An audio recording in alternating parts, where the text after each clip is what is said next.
This is Gamer 1745 here, and we are playing Strategic Command World War I, and specifically the Ludendorff Offensive is what we are playing. And I'm just checking to make sure everything is working out the way it's supposed to. I don't know that it is. Yeah, okay, that's looking like it's showing up there. Good. Is it showing up on YouTube? Let's see. Yes, it looks like it. Um, Says it's 13 seconds in and it's just a black screen so far. But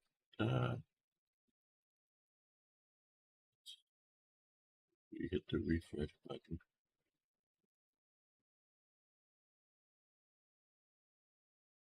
There we are. Okay, so it does appear that we are up here going. I hope the sound is good.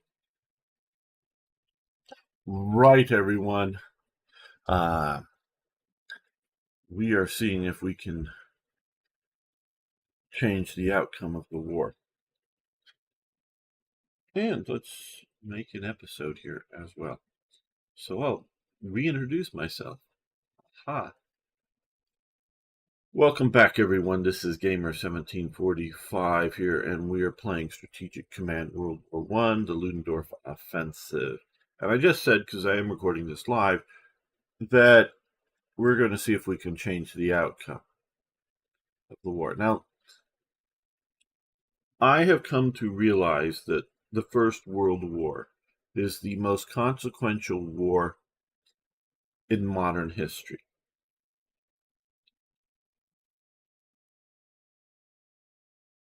And by modern history, I know a lot of people think, oh, the last 20 years or something. No, I mean, since, I don't know, the 17th century or something like that, modern history.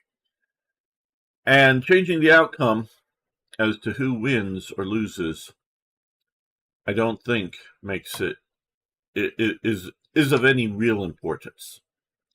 That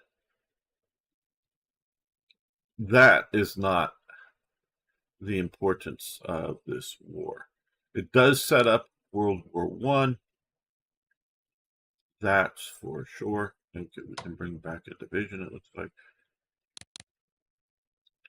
Okay, it's going to be 162 if we add in anti-air, 169.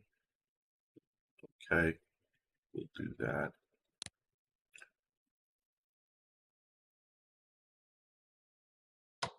Attachments. We'll do anti-air here, just to.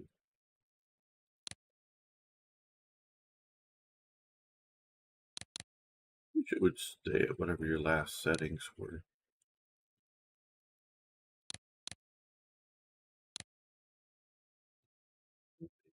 We may come back to that because we want to make sure we have enough reinforcements.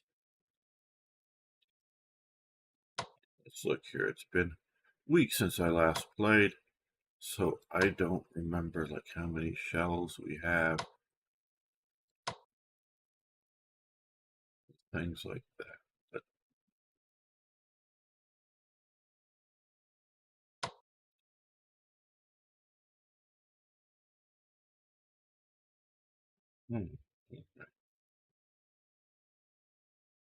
this would just be anti-air, yes. I'd rather shoot some shells.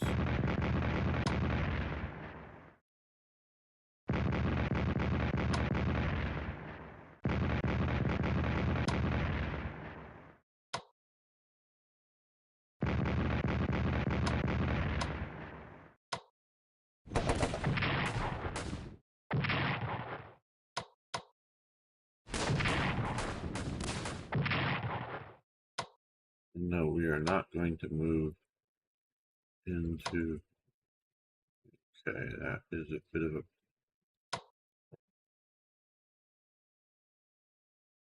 Is it? Let's see how we're moving. Oh no, there's entrenching. Okay, just couldn't see so clearly. Right.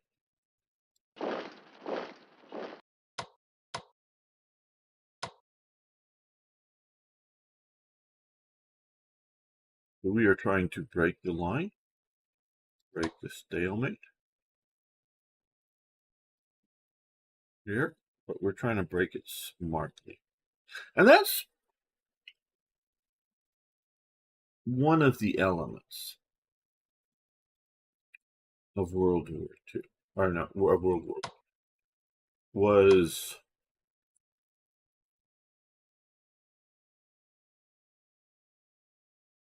I don't know if any of you have ever seen the British comedy series Blackadder. It's a great comedy series, highly recommended. But their last, and it did multiple. It moves through history. Its first was a medieval period. I'm forgetting what British kings. Then they jump forward to Elizabeth I, and then they jump forward to um, during George III's reign, when George IV, or he who will become George IV, was Prince of Wales. That's during basically the Napoleonic era, and then they jump forward to World War One, and there's a lot of commentary on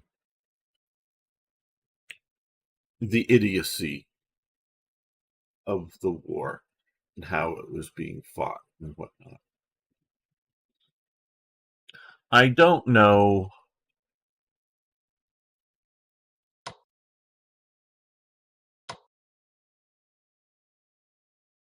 how much that matters.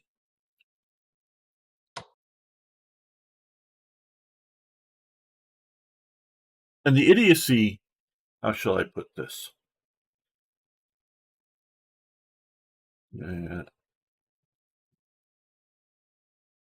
Of how it was being fought. I'm trying to think here.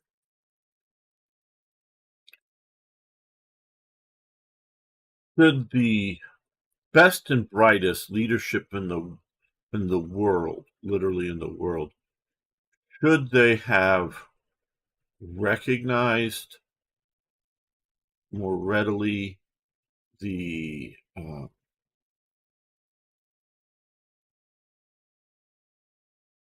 changing nature faster? Is this just the human condition, or is it something more? Okay, what we're going to see about doing here is, how many rounds? That's just 2. Okay, let's bomb this.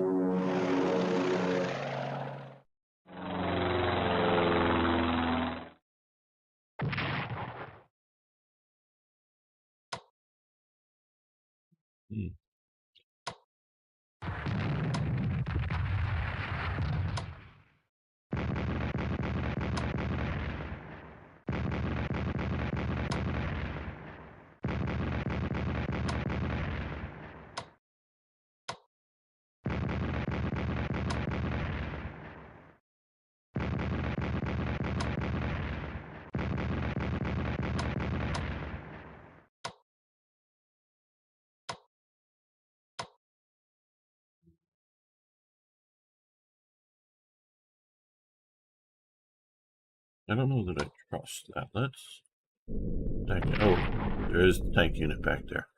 Okay, that's what I really, really wanted to know. Okay, that's good.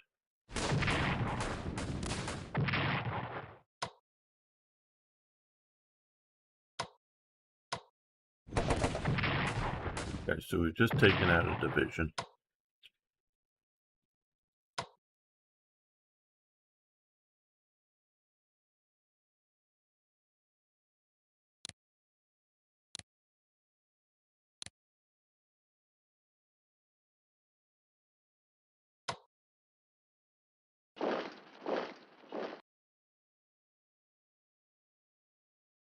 So it wouldn't be a good idea to move in there.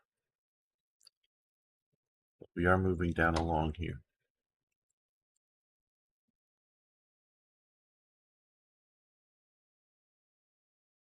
Not maybe as well as I'd like.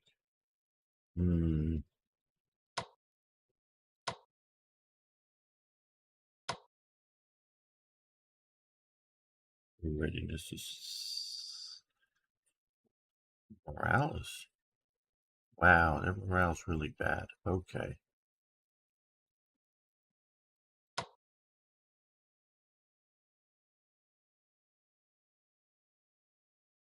Well, not sure why their morale's really bad. Maybe they've been heavily hit. So, although not.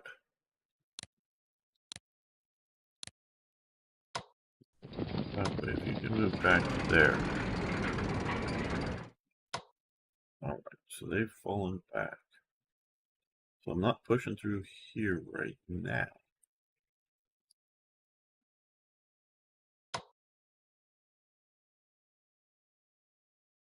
Move you up.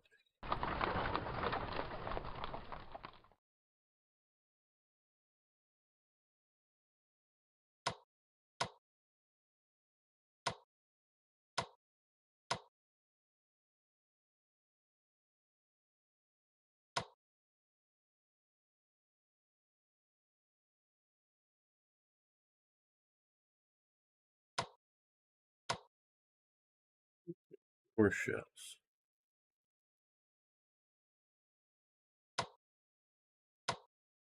Nope, I think we're going to save the shells and reinforce.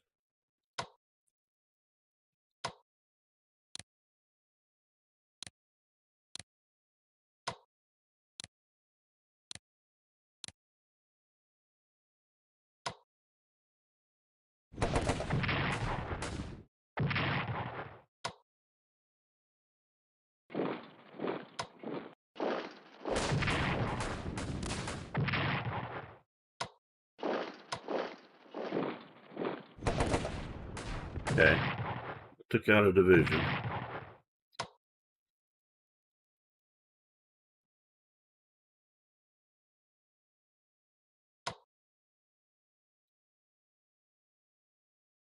Presume would just be anti-air. Yeah.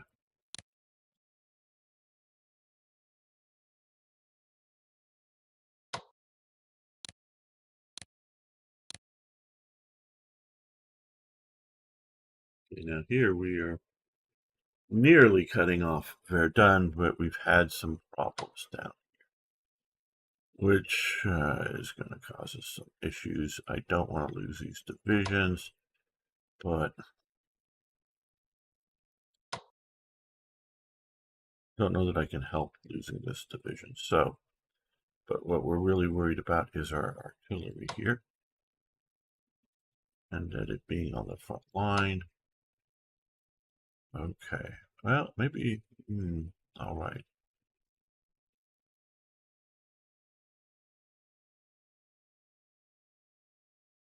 Oh, yeah, they've been able to push in here. Okay, well, you're around low as well.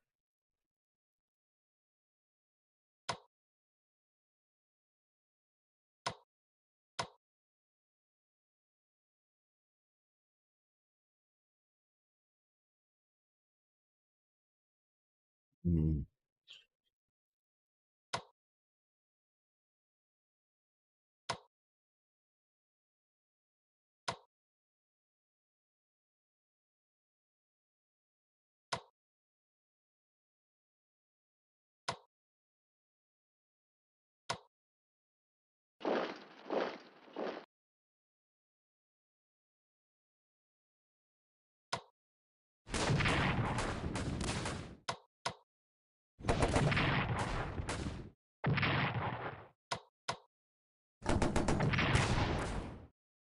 Okay. Like I say, I don't know that I can not lose that division. Meaning, I don't know that. Okay.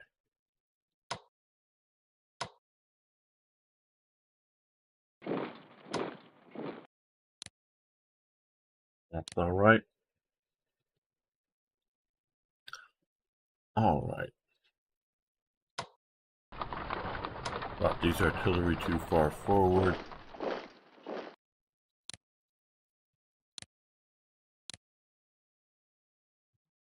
These guys, I think they're gonna go.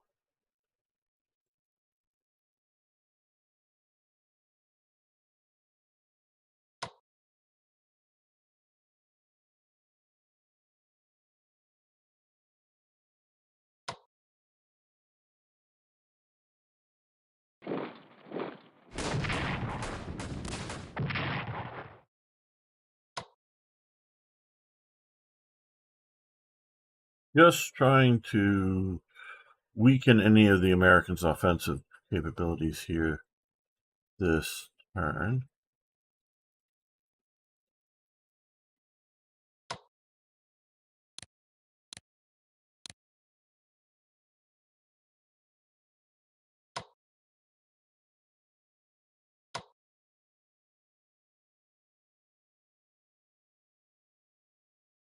Now down here, rounds. Let's take all 4 rounds.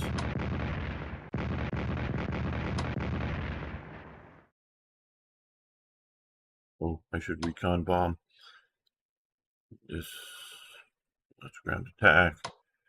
Recon, right. Hopefully I have escorts available. Yes.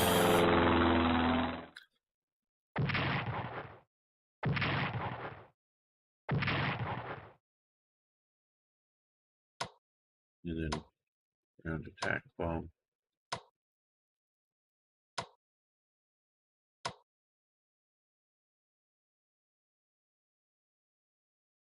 Is it out of its range? Has a strike left. Okay, well, maybe we'll need to move it up. Okay, well.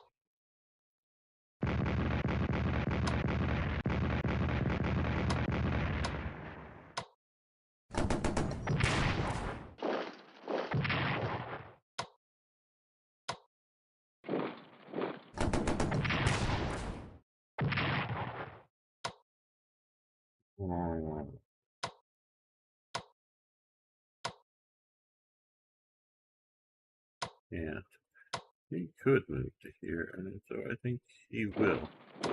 And entrench.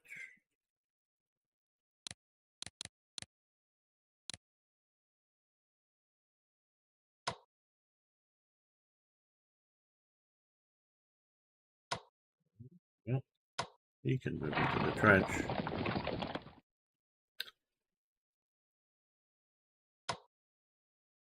Okay, we want to move you to here because we want to strategically redeploy you. And same with you. Where do we want to go? Traffic is always a consideration with this game and in real life. How dense are we going? You know, meaning if I just move another unit into here, you know.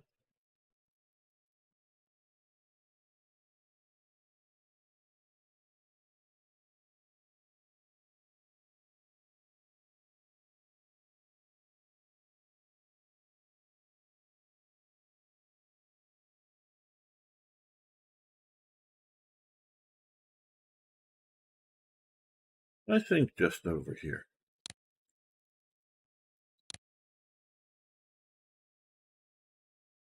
Close to get it, not that close. Okay. Let's see if we can move to there. There.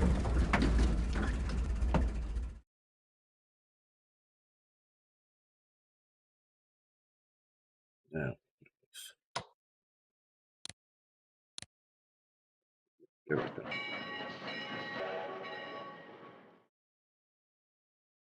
Just checking the line here, making sure they're not pushing too hard, weakening it too much.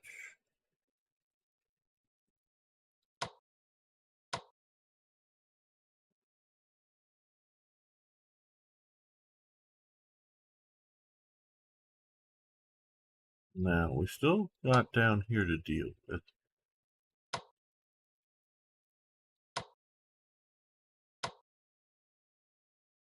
Okay. Are we entrenched? No. Do this. No, so you're not.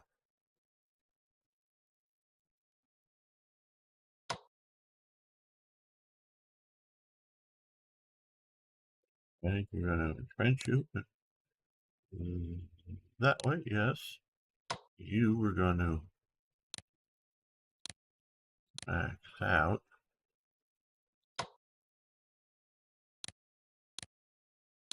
And max out.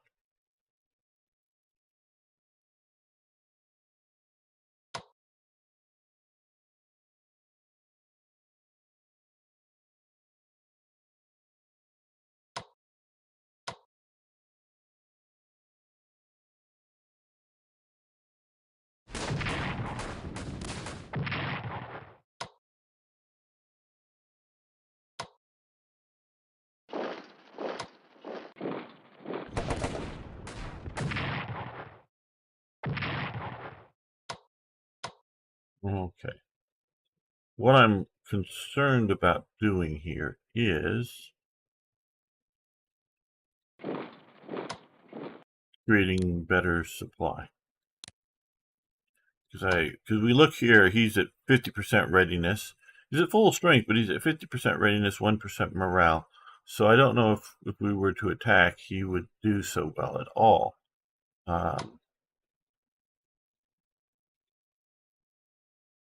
Let's move you forward there. Move forward here. Let's get you coming down this way to get a good supply chain coming through here.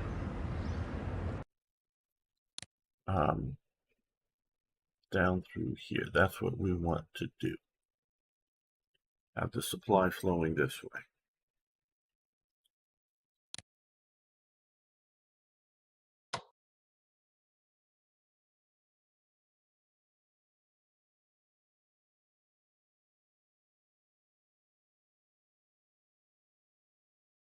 Right.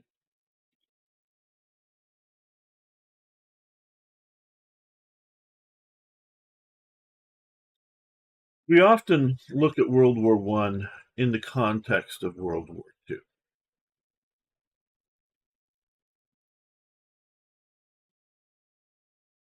And it's not wrong to do so. Not wrong whatsoever. And it's not just hindsight or I don't know how you want to put it.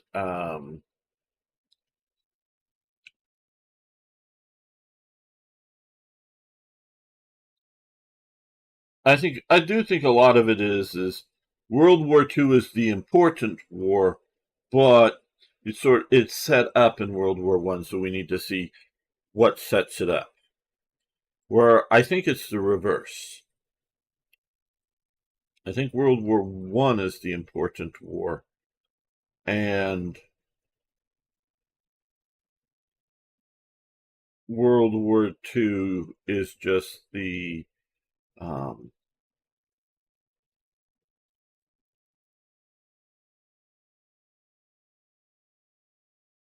I don't know. It's just settling the arguments, shall we say. And what are the arguments? Do they matter? Yes, they do matter. What are the arguments? Some of the arguments are over who controls what bit of land, and that is important. But also the arguments are over what formulas are we going to use. And that is what I have come to understand, that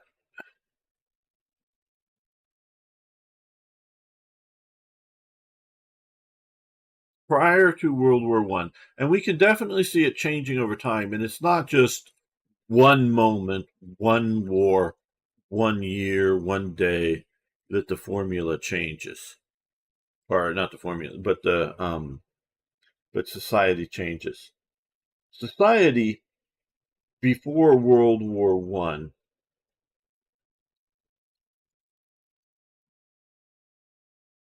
was more concerned about how well things were run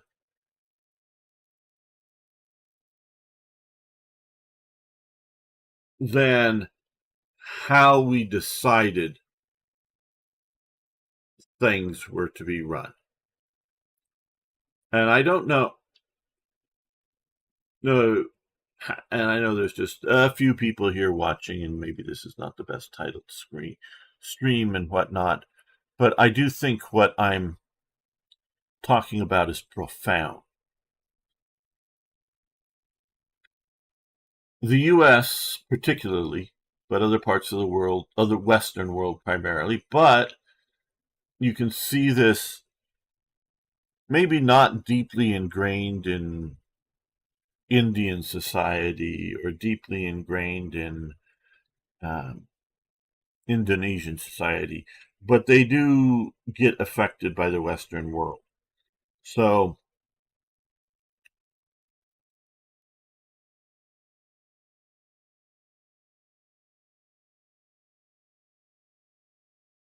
the belief or leadership of the institution. And institutions, I don't want to just mean, and often people think government, but I mean institutions. Um, whether it's something like the Masons or um, the, you know, they were real but somewhat mythological. These two Americans, the sort of gentlemen's clubs of the 19th century in Britain, or um, other social organizations, or business, or industry, which are different things. Industry is the production of something. Business is the mm, uh, the financing, but I don't want to just mean it like money financing, but also um, uh, like it's not just like the bankers, but selling it to the customer. Yeah, that's business. That and and buying your resources and all that. But I'm talking in industry is the actual factories and how it's run and that kind of thing. Because you can have an efficiently running factory, but the overall business that it's part of could be collapsing. It's not because the decision makers decided to make um, trucks, but really what they needed to make was passenger automobiles or buses or whatever. And so you have this truck factory producing trucks very efficiently, but there's a glut on the market of trucks. But maybe all these cities and towns need buses, and if they had made buses, they would be successful. It's not so and now of course, hey Arno, what is a Briton? It sounds painful. Well, uh, I think you know all kinds of things can be painful. I hope you're doing a little better, Arno. Um, very glad to see you here, my friend. Um, so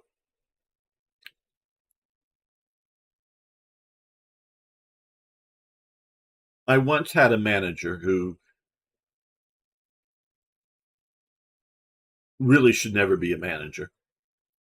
It happened to be a she. Just if I say, because I don't want to say names or anything.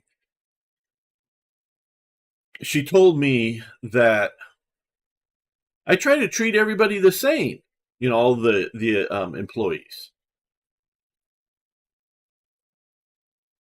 But what flashes through?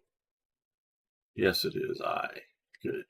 But as I thought, but all the employees, and it was a small, it was a small thing. It wasn't some huge amount of people to manage.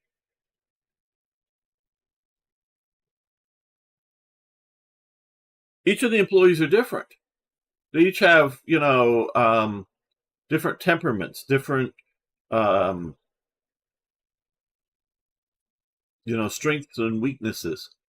And she claimed, I don't know that she was doing so or even she was trying to, but we'll try to treat everybody the same. It's something, well, I would have a lot. Oh, I'm sure. Good to hear you're out of the hospital, Arno. Very, very good.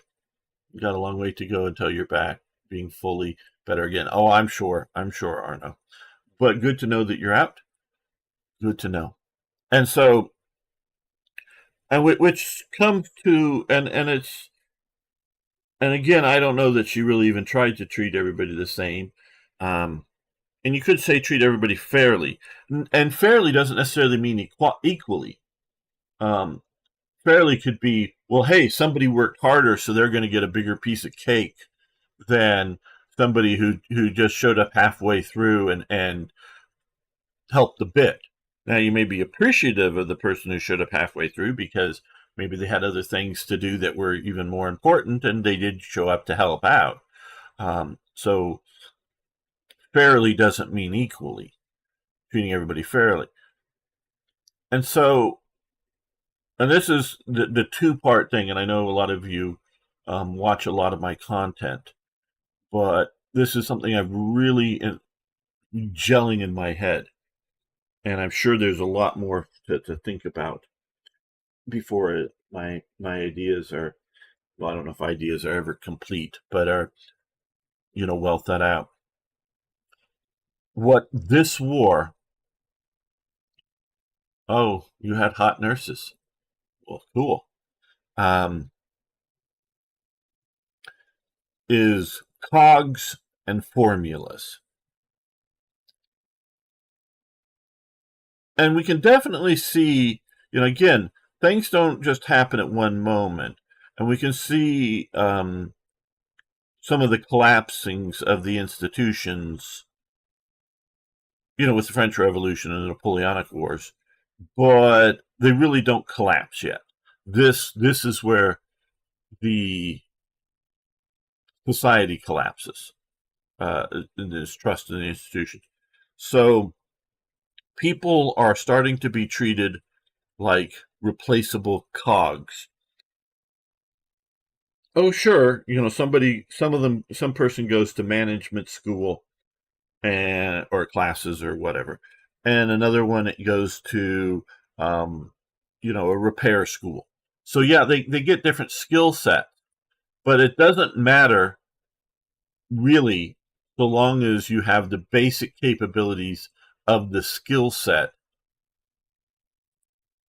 It doesn't matter. So you can treat everybody the same because we're all cogs. You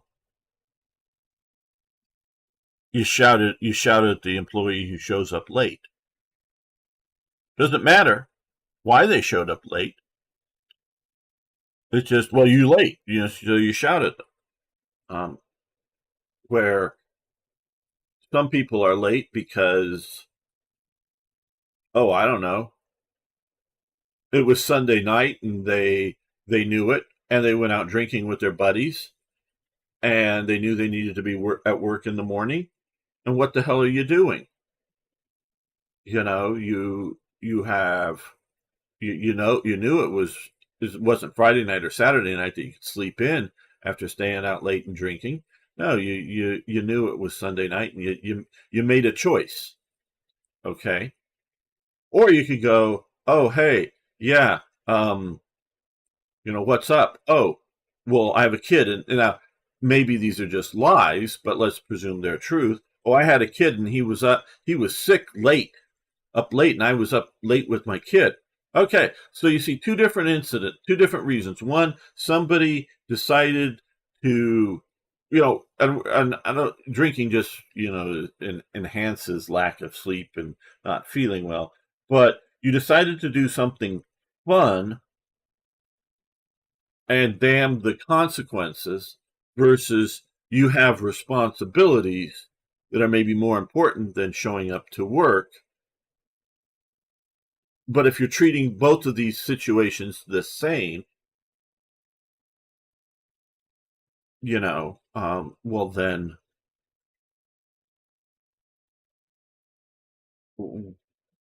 yeah, go. And then somebody go, oh well, if you knew that one person was just out partying and the other person was taking care of a child, well then you would treat those differently, but every one of the employees would be treated the same in those same conditions. Well, maybe not. Maybe one person is an alcoholic that you're trying to get better. Maybe one person responds to being shouted at well, meaning that improves the situation. They realize that they fucked up, and by shouting at them, oh shit, I fucked up, and this is bad.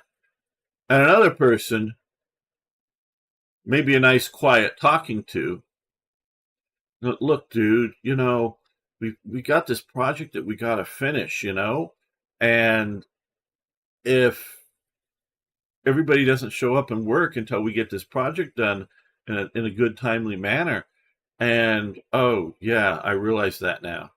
And I'm, so some people may, maybe like a dog that, yeah, dogs learn certain words, I do believe, but a lot of it is in tone. And so sometimes the dog needs to be shouted at, other times it needs to be consoled. But humans can understand words better and explanations. So yeah, it's cogs. We are treated more and more like cogs. And I think that is damaging our mental health. And I've also sort of come up with, we have psychology, at least and I'm not a psychologist, but I've taken classes in it at school. Uh, so we have psychology, and then we have mass psychology. Mass psychology, if you don't, and I don't always know how well either some of you speak English or just some of your basics. But mass psychology, and it sort of works to my next definition.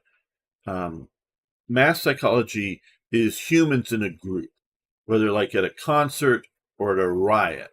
People will behave differently than they normally would, or as they would as an individual, meaning seeing a group of people doing something similar, or maybe, yeah, and maybe a group of people doing something similar, you may react negatively to it.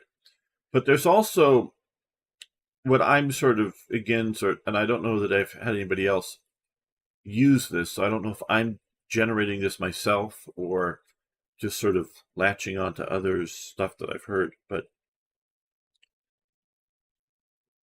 society's psychology. So it's not just like a group of people in a mass crowd, and it's not just an individual, but it's how on a daily, ongoing basis, and sometimes you're at home alone and or at home just with your family, or sometimes you're out in a big crowd, and sometimes you're just people moving around in the streets. So it's not really quite mass psychology, but it's the psychology of how society is interacting with itself, with each other within society. So societal psychology, or however you want to put this. And I think we're having a mental health problem with that for sure in the West because of cogs, people being treated like cogs, and people or fighting over formulas. Formulas. If you just have the right formula, damn it, everything will be fine. And so it's like, which I think is complete bullshit. Well, no, I don't know that it's complete bullshit. Sorry, I messed with that one. Oh, well, you do spot a, I don't know if it's the Paris gun, but you do spot a big railway gun there, Arno. That's good spotting of you.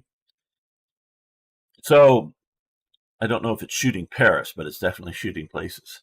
Because they did have big railway guns that launched a large shell pretty good distances. And then you have and there was an event for the railway gun that we had taken a position close enough from up here. I think it was firing. And then you have the Paris gun, which, yes, is also a railway gun to move it around. But it's firing, I think, generally a bit of a smaller shell. I mean, I don't know everything, but over a very, very long distance. I'm not saying it's like a small artillery shell, but it's not necessarily like Big Bertha or whatever that was just trying to over a shorter distance, but move a huge shell. This is big enough one to make it to Paris and have some effect, but able to get it a really long ways away. So the formula, and I was say right now in America we're looking at elections, and they're trying to sell that you've got to vote for the Democrats to protect our democracy, to protect our democracy. Well, Trump, I was originally going to say, is not a danger to their democracy, but Trump is. But it's not a danger to democracy. It's a danger to their democracy, because their democracy could have, instead of the words their or our, it could have people's democracy, like, the People's Republic of China, meaning communist, meaning party control. And so there is a belief that, and America has been spreading this since World War One. I mean, not World War Two. Didn't care about it really before World War Two, but it's fighting for democracy, and we and our government, as well as the people, propagandize ourselves into that we should spread democracies. That somehow, and I know from college history professors that I have the belief that democracies don't ever fight each other. That they just, the people, well, the people of Paris aren't going to vote to go to war just to take territory away from Germany. And they're only, the people of Paris will vote to defend themselves against the evil imperialistic Germans that are coming in. No. No. And because democracies will vote for aggressive action, but also see if we understand society and history. The formula isn't the thing. Okay? The formula isn't the thing. And I know, I'm sorry if you guys are coming here, because viewership has gone down a little bit, just to watch me play the game. But I'm thinking about this now, so I think this is important. The formula isn't the thing. The thing is the culture, okay? And the culture isn't just a few words. It's what makes up how a society interacts, okay? What language they use, what music they listen to, how they treat each other as they walk down the street. Do individuals or crowds of people, act tough and bully their way down the streets, or does everybody act courteously and you just sort of instinctually know right of ways, but there's no he's more important than somebody else, so he doesn't get out of somebody else's way. And so that's how you establish pecking orders, just as you walk around, a big city or a small town or whatever. Yeah, that kind of thing is, and literally how people walk. Um, I come from the LA area, and the way people move can inform you a lot about people individually as well. Who's a victim and who isn't. I mean, and people move like victims or not. It's not just a uh,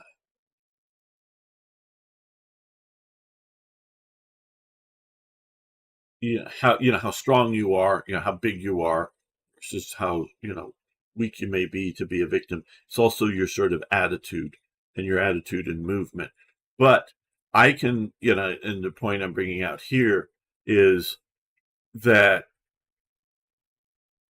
I've known Asian people who were raised primarily around Anglos, Americans here, if you will, if not Anglos. They walk very differently than the various Asian groups in Asia. Chinese people walk differently than Japanese people. If you look at like South Asian, like the not South Asian, I mean people sort of euphemistically call Indians South Asians. I mean like Vietnamese. Vietnamese walk different than Chinese.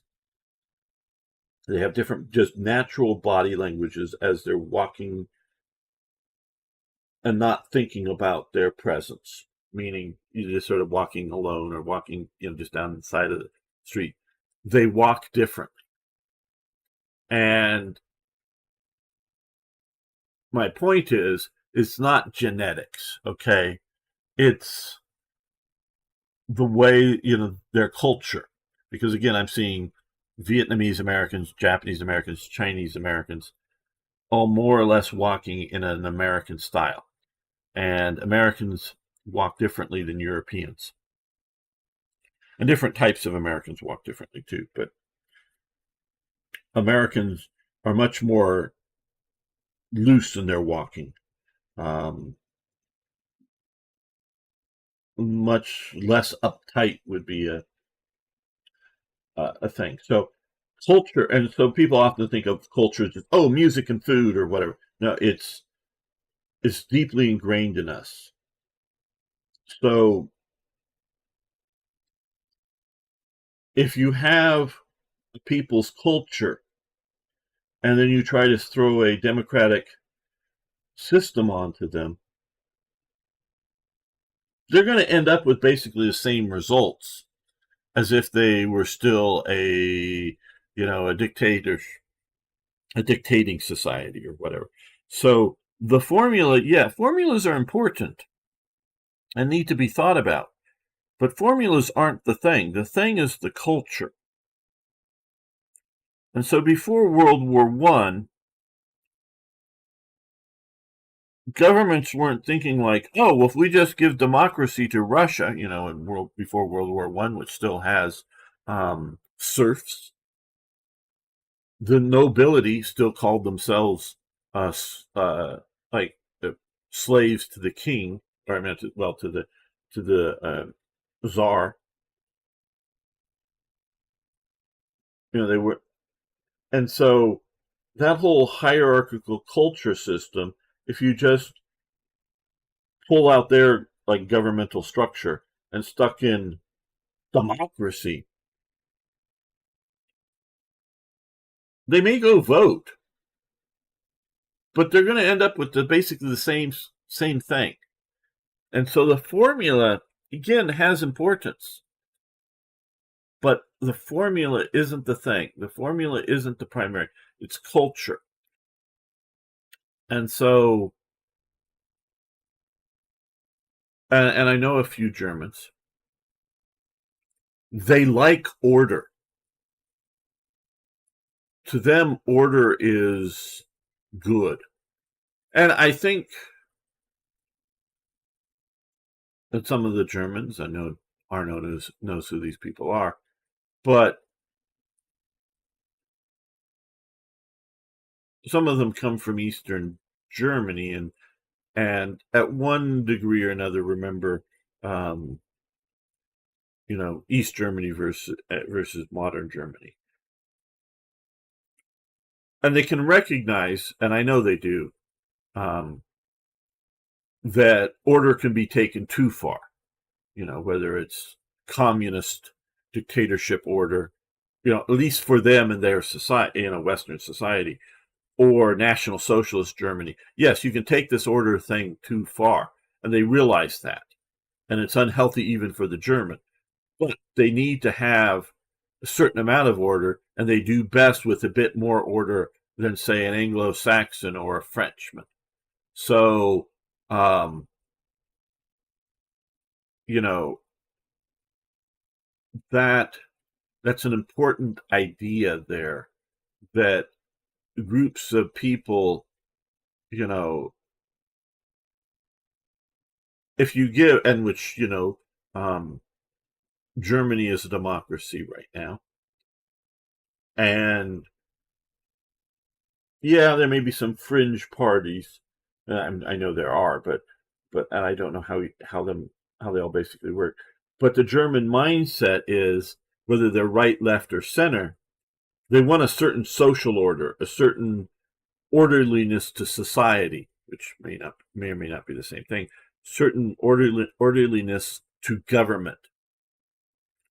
That if you were to, and also, things aren't necessarily binary choice between democracy or dictatorship, because you may go back to the idea of the Kaiser, but you can still have a parliament below them. Now, is it going to be a parliament that's more powerful than the Kaiser, sort of like the English parliament is more powerful than the English king? Or is it going to be the Kaiser's more powerful than the parliament, but the parliament does have power? So we've gotten hung up on the formula, and that's one of the things we were fighting about in World War II, democracy or dictatorship or whatever. I mean, those, and also other elements of the formula, capitalism versus state-controlled economies at one style or another. Fascism and National Socialism are different philosophies of economic organization. They're not the same. And then, of course, you have communism. So, so we, definitely the National Socialist Germans were trying to expand east territorially. So some of it is just about our tribe wants more land. Okay, that's old as humanity fighting. Excuse me. But they were also fighting about, different factions were supporting different, economical organizations, communism, capitalism, or state-controlled economics.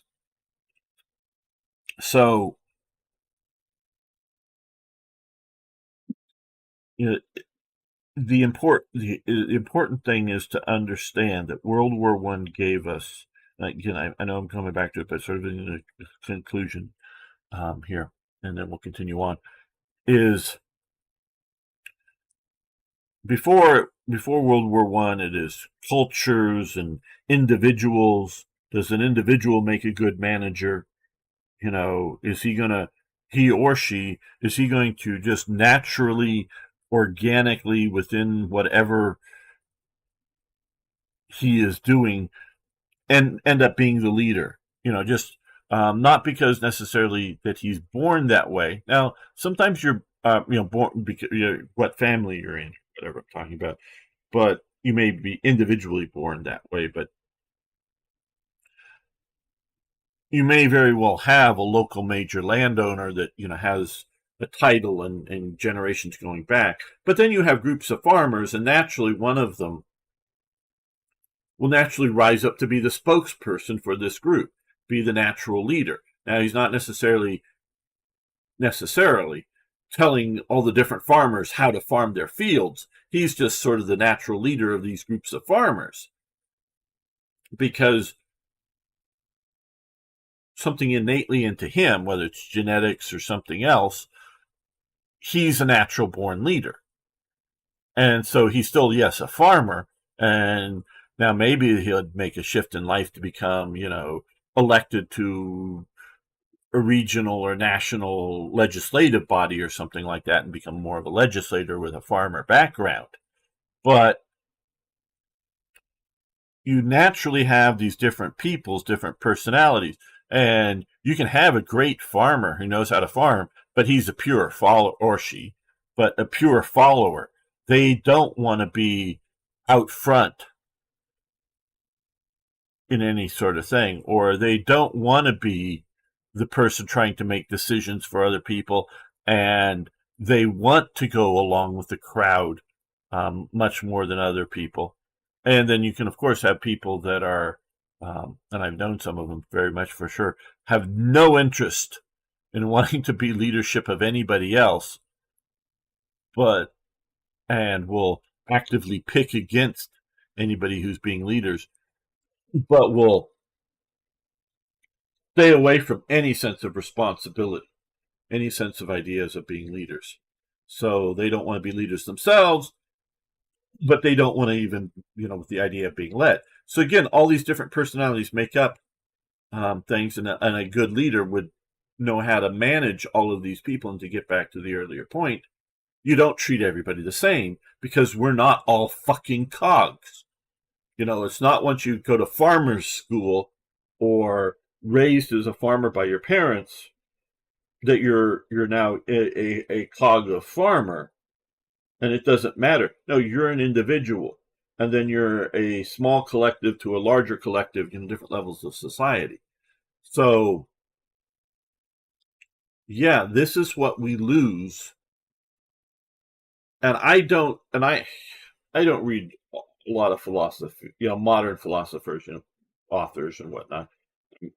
There's people on the right and the left, Noam Chomsky or Thomas Sowell, and even these people are all still looking at formulas and not seeing the individual, not seeing the small groups, culture. And so they're missing, it's like, to me, you're looking at a statue from one direction,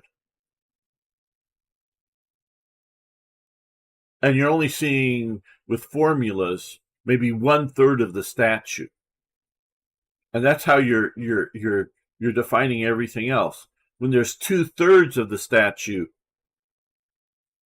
that are, each third or whatever percent is equally important to any other ones, and you're making decisions based on a single 1/3. Have you been trained as a farmer? And once you're trained as a farmer, you're now interchangeable to any other farmer. And so if we fire off all these farmers, well, we just send more people to farmer school and we'll be just fine. It'll be equally as good. You're no better or worse. And yeah, they would admit, well, some guys a little better, a little worse, but on a large scale, it's all the same. And this is what World War I gives us, and what society and those who either actually organize up society, which a lot of people, they hate politicians. They hate politicians. They're just one facet of it. What about all those damn bureaucrats that you've never met? And then what about all the bureaucrats that you have? There's bureaucrats that interact with the public, when you go in to complain about something or ask permission for something, ask permission to put up a new fence on your property or something like that. So you deal with that bureaucrat. But then there's other bureaucrats that toil away that you never interact with. Those are people that are in charge of things. Even though, do they appropriately enforce the regulations? Do they do it harshly or maybe or know that they're misinterpreting the regulations, but just demanding compliance. And since they have the power and you haven't maybe read all the regulations out there, and you just, unless you're going to go to court and do all that other bullshit, you just have to go along with what they say.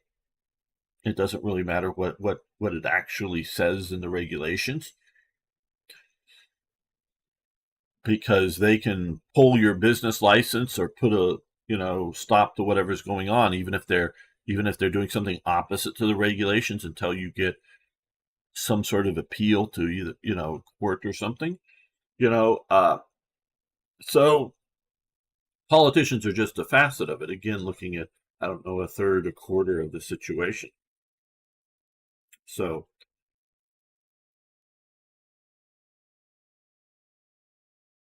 okay, well, we're going to end this episode. We will be back with more Strategic Command World War I Ludendorff and Gamer trying to understand the world and trying to figure it out.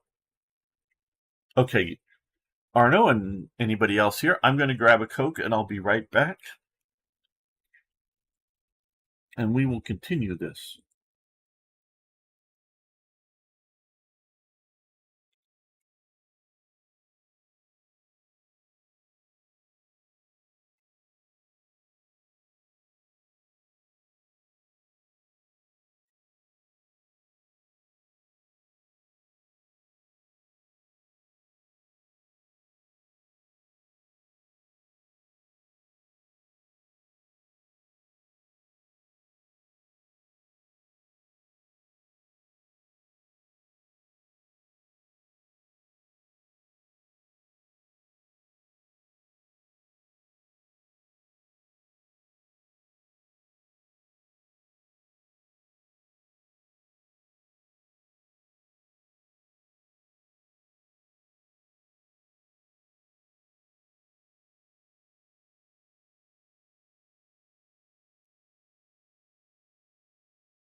Almost back.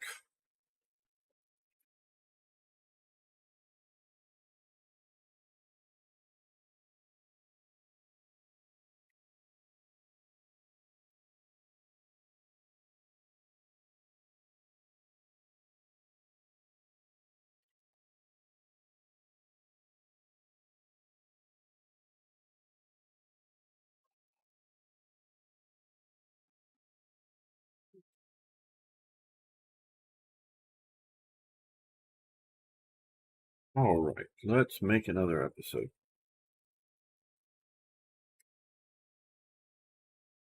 Welcome back to Gamers Trying to Figure Out the World and Strategic Command World War I Ludendorff Offensive. All right, well, if you watched the last episode or saw the live stream replay, or you happen to be here like Arno, you know what I'm sort of talking about. Gamers trying to figure things out.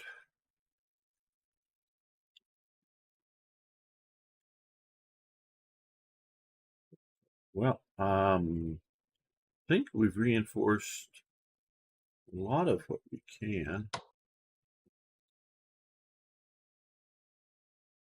think we've pushed where we can, where we could.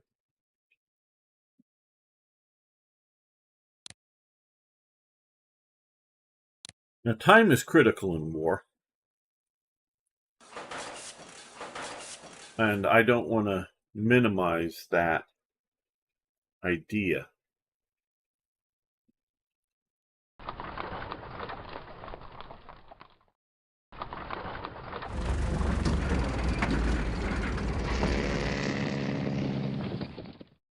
But I also think, how do I put this?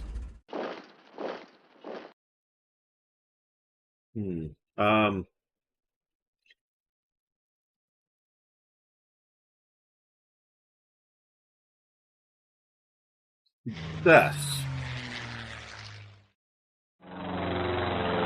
is important in war.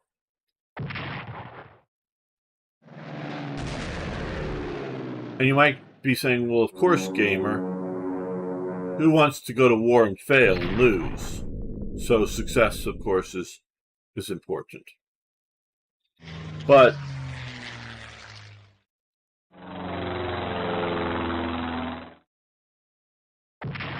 by that I mean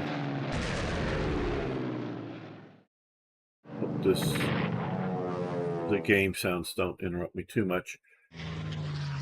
You want to take that hill over there. Okay, so that's an understood importance in the battle. So you want to take the hill. Do you just run up the hill?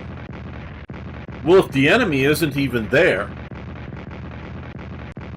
and you're you're advancing, and you've broken through the enemy line or whatever, and the enemy hasn't established the next line of defense, yeah, you want to just sprint up to that top of that hill and get even just a platoon, a squad, somebody up there. And then, oh good, hurt the tanks. And so, just getting somebody up there, speed is, timeliness is super important. But, and that's running up there is sort of tactical, and that you're just trying to go up there. But if you show up with that platoon or company, and the enemy's there, do you... Uh-oh, we may lose this division. Nope, we may not. May succeed. Do you push that company up there? That's the guy I thought we were going to lose. Yep, we lost him.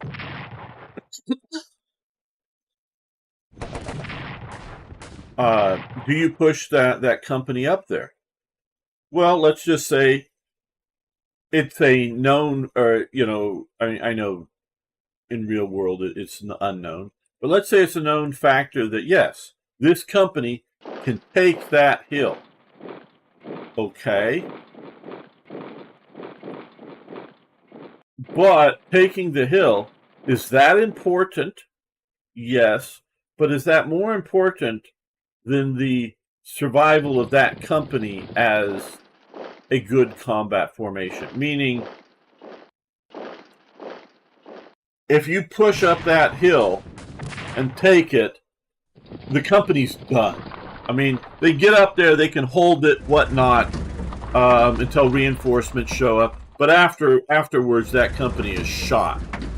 It's it's down to 1/4 strength, and it's just going to go back to garrison until it can get replacements and whatnot. It's just done.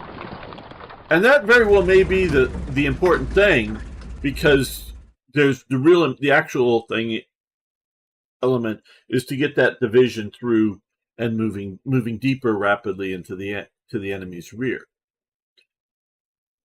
Or it might be more important to wait 2 hours for reinforcements to show up. So now you're attacking the hill with 3 companies, and you're going to overwhelm the enemy with very little cost. Okay, very little cost. Is that more important? Now, again, if, say, you're trying to close the Flanders pocket or some sort of thing, and battling to get to the top of that hill traps a huge number of the enemy that then you can take, yeah, it's worth losing your company over, because you're going to capture or destroy or whatever a division that won't escape. But if it's just generally moving forward, And sure, it will slow up your advance.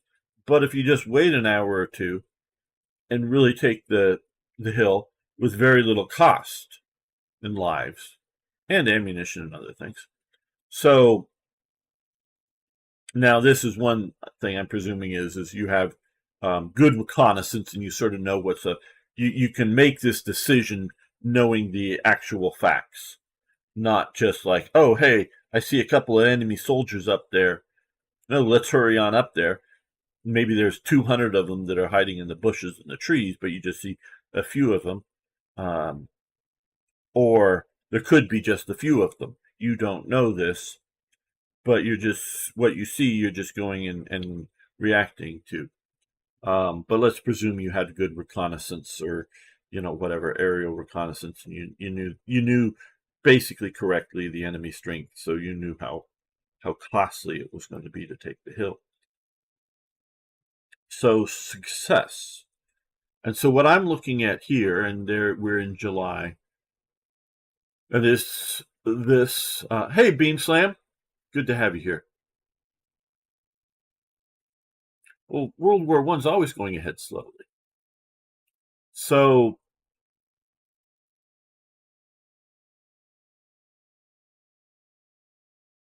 yes, it is a fact that Germany was having serious food problems as well as other production problems too, but food problems were bad. They definitely were. Now,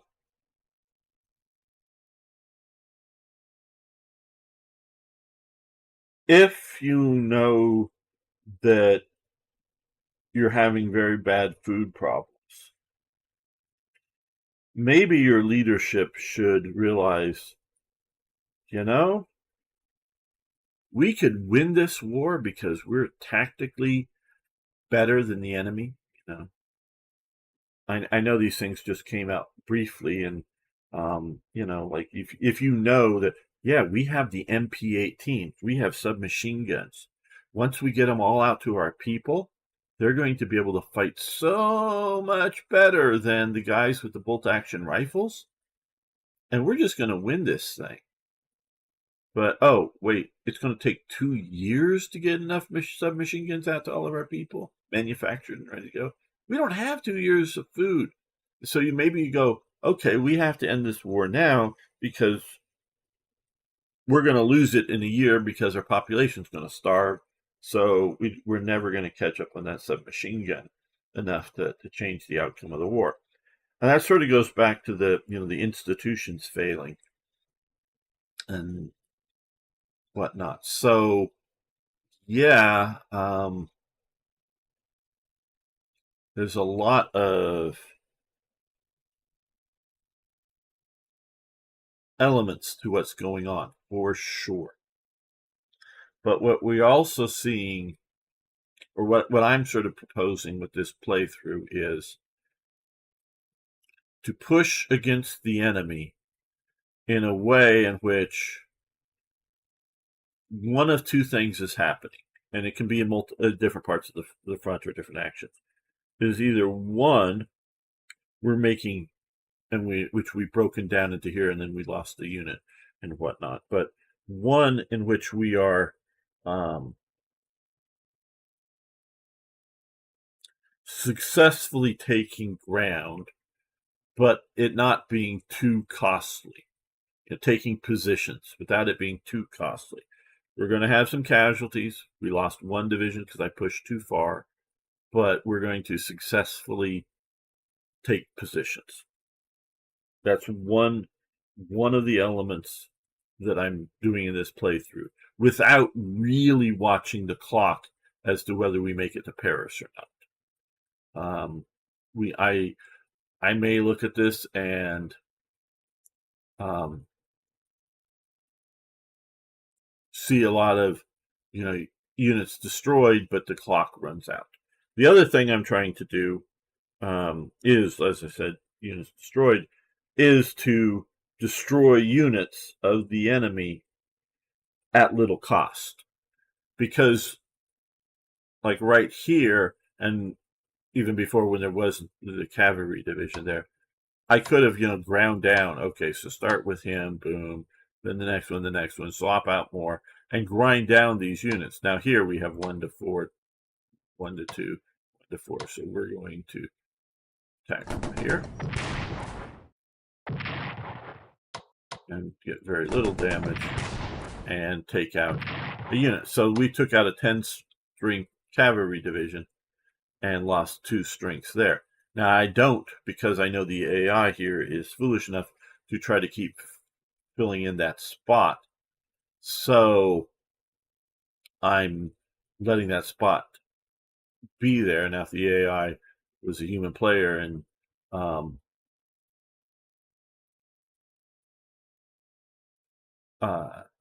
be smart enough about it, well, then I would just advance in and take another position.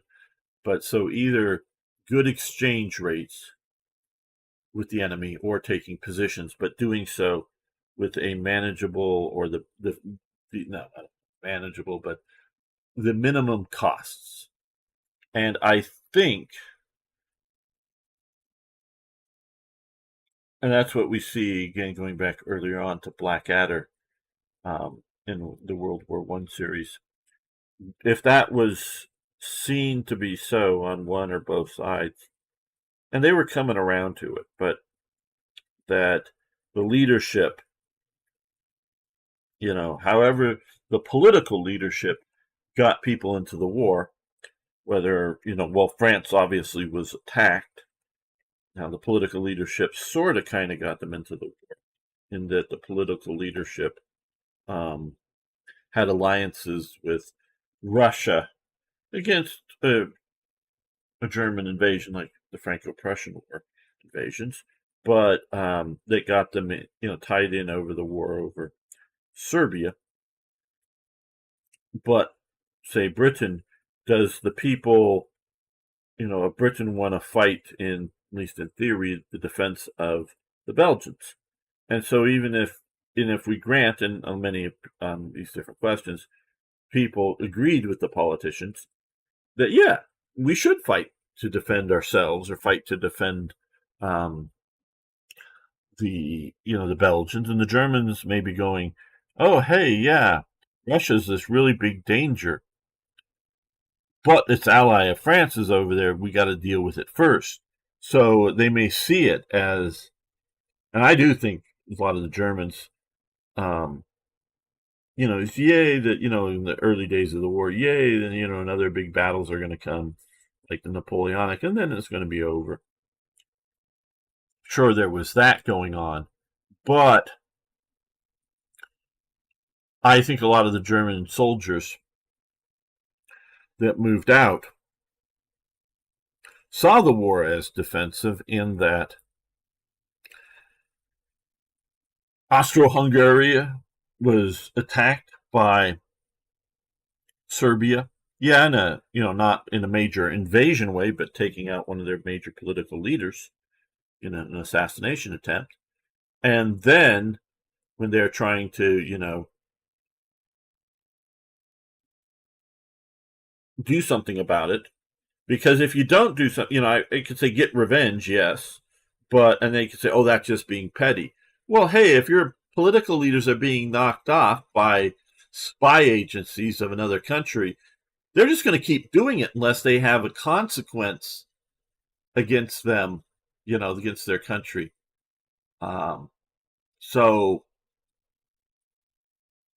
yeah, it's not just the idea of, oh, hey, yeah, we need retribution or revenge or whatever. No, it's also the idea of, you can't attack us. However, whether it's trying to assassinate a political leader or sink ships or blow up bridges or an actual big invasion, you can't just do that and get away with it without serious consequences. And that's a legit, because there really isn't, even to this day, courts of nations. I know The Hague exists and whatnot, but really it's raw, naked power. And so even if it's a minor power, it has to be taught that major powers have the will to strike back. So the Germans, the Austrians are, they've been attacked, so they're looking at this as sure aggressive action versus Serbia, because I blame Serbia for the war.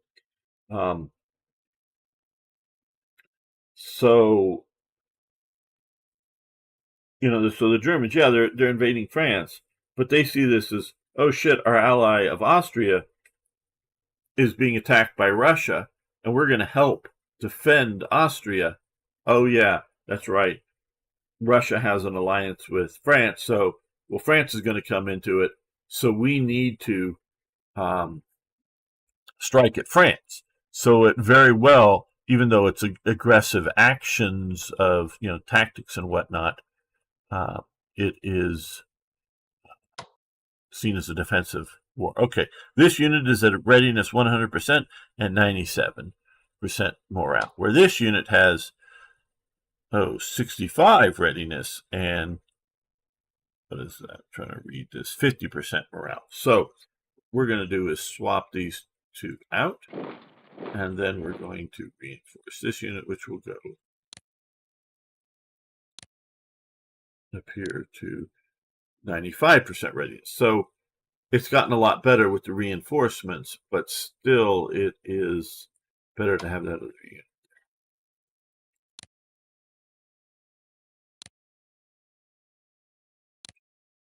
All right, now our tanks. Okay, so our morale is back up to 54%. So we're going to reinforce.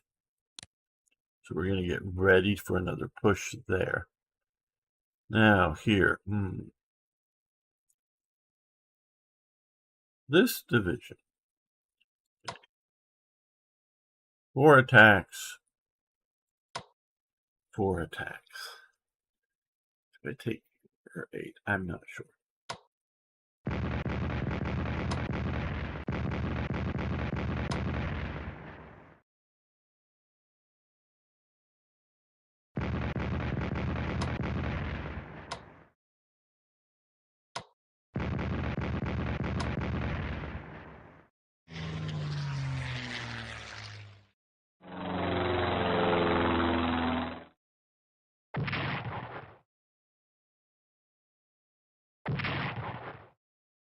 Okay, so it's told me that we have all those British forces there. Good.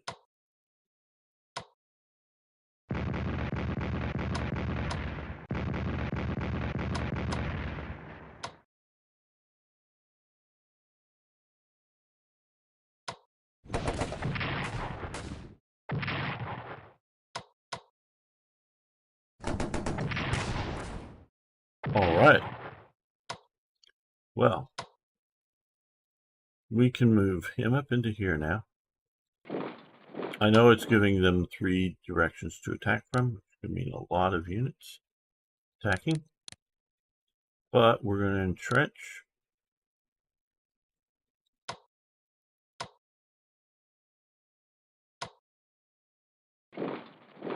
He's coming up through the entrenchments.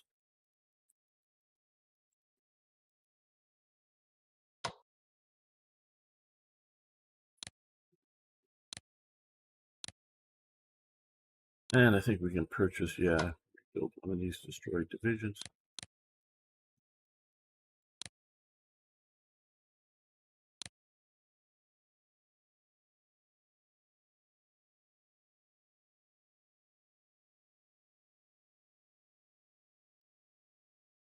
Now, he might just be pounded down here, but I do want to push up here and make the AI keep all these British forces that are here.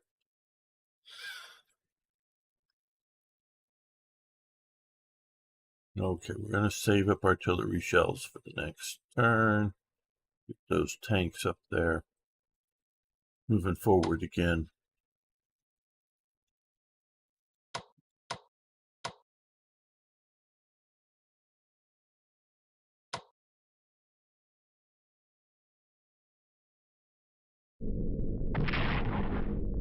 Okay.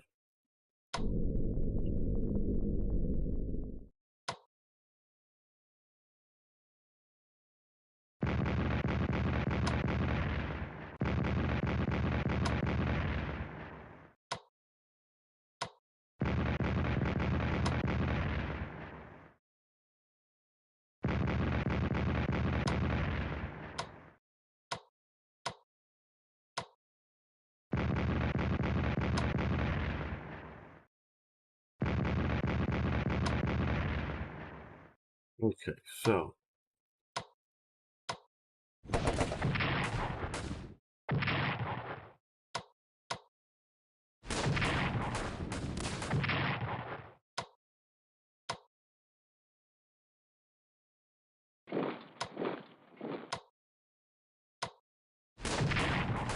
all right, so now we've taken this city, which will allow us to move him in and entrench.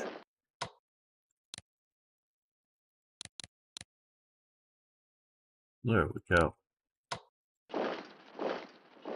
So we've just taken an objective with light casualties.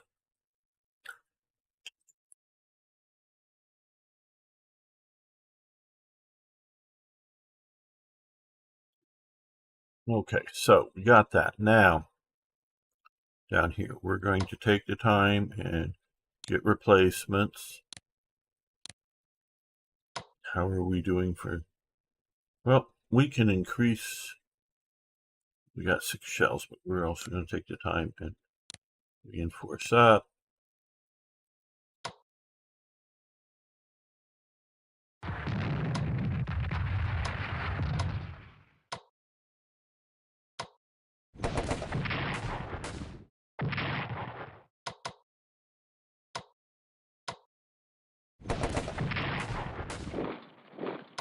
All right, well.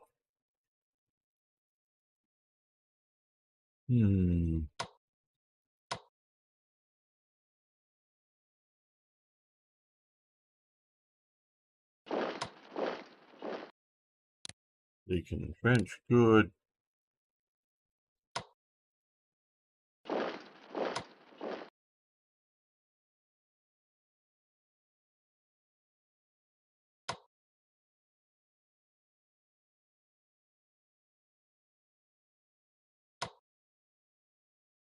Let's reinforce this guy here.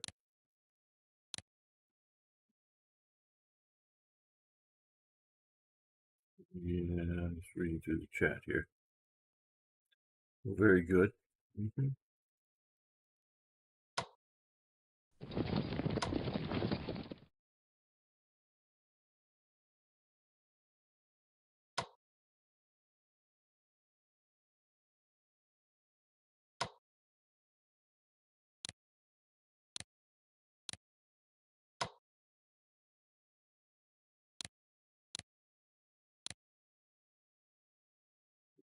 What are these guys doing? Well, maybe not so great, but let's see what we can do.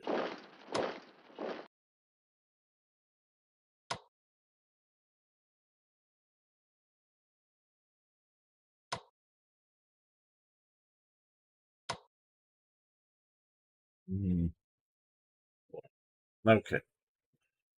Well,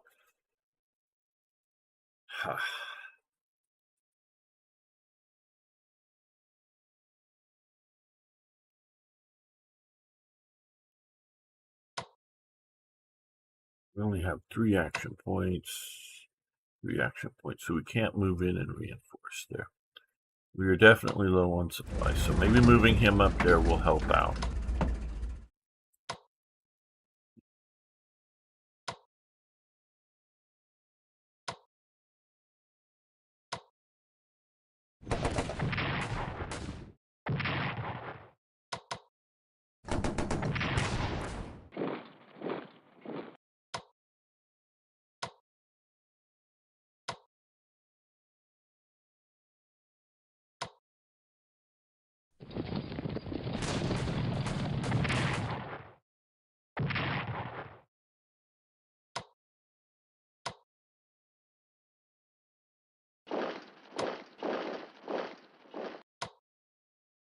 Okay. I think that'll be okay.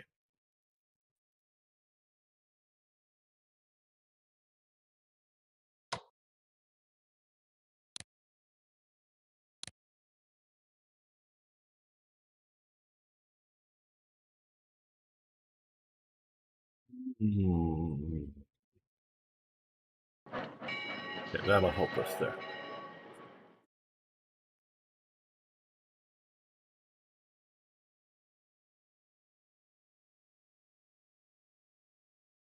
Okay, let's. Oh no, I hit the wrong button. Back here. Okay, let's save this. Okay, yeah, save. I've got some stuff I need to go do, not immediately, but pretty quickly, and I've got to get ready to go do things. So I don't want to rush it or be late. Hello, Jamuska. Sorry you got here. Missed the notification for the trench logging. Yeah. Sorry. You can go back and watch the live stream. I talk a lot and play a bit. Yeah, I got a couple of things I should be going to do. Unfortunately, real life is intruding. I will be back tomorrow to play some War Thunder. I don't know if Arno is up to it, if he can play from where he is. But hopefully a few other people will be joining me. So hopefully show up tomorrow. Now, also another thing before everyone goes here. Combat mission. There's going to be combat mission day on the 27th, which is, I think, Tuesday. Is it Tuesday? Yeah. And there will be a bunch on Slithering TV, and we will be giving away free combat mission games. And we're going to say we, because it'll be me along with Das Tactic and a few others playing, I think 5 of us total, playing different combat mission games, some of them modern settings, some World War II. So we'll be giving away free copies of the different games that we're playing. So you want to show up for that. And I will also be playing Combat Mission, I think it is Monday for them. And then there's, I think it's a Friday game or something I'm playing. But yeah, lots of stuff. Yeah, I understand, Arno. I didn't know if you would be able to get up or be able to get to the computer to play. So you want to check out Slithering TV. I don't know if they posted the schedule up there, but so some free games. With that, we'll be giving away some Steam keys. So hopefully you will join me over there, and of course be back next weekend. So thank you all. Yes, free. So yeah, check out on the 27th. There'll be a bunch of us playing. I don't know how each of us are giving away. I haven't really figured out whether I'm going to do a trivia contest or, guess the number or whatever. Yep. So do check that out. Coming up, Das Tactic was going to do some sort of guess the card or whatever thing. So what the value of the card is or something, I think. But so yeah, I haven't figured that out. So thanks everyone. See you all soon. Thanks, Beam Slam, Jamuska, who just got here, and Arno. Thanks for hanging out with me. See you next time.